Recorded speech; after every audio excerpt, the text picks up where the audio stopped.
Hello বন্ধুরা, একটা নতুন ভিডিও নিয়ে চলে এসেছি। আমাদের ঘরের পিছনে জানলার বাইরে একটা দেখছেন গোসাপ ঘুরছে।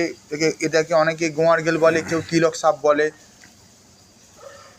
এরকম অনেক আছে, এর থেকেও একটা বড় আছে। আপাতত এইটা বেরিয়েছে, এটা যথেষ্ট বড়। এরা চারদিকে খাবারের খোঁজে বেরোয়, সাপ ঠাপ ধরলে খেয়ে নেয়। তাই সবাইকে বলছি, এরম এই গোসাপ দেখলে আশপাশে কেউ মারবেন না। এরা খুব উপকার করে পরিবেশের। এরা বিষাক্ত সাপ যেমন চন্দ্রবোড়া, কেউটে, কালাচ, সব সাপ, যত ধরনের বিষধর সাপ প্লাস সব ধরনের সাপ এরা খেয়ে সাফ করে দেয়। তাই পারলে এদেরকে আঘাত করবেন না। এরা খুব দাঁড়িয়ে আছে, খুব প্রকৃতির অনেক উপকার করে এরা। ভিডিওটা কেমন লেগেছে জানাবেন। ওই যাচ্ছে, দেখছো না? জঙ্গলের মধ্যে এরা থাকে। দেখাও, জঙ্গল থেকে আরেক পুকুরের নিচে নামছে, ওখানে গিয়ে সাপের খোঁজ করছে।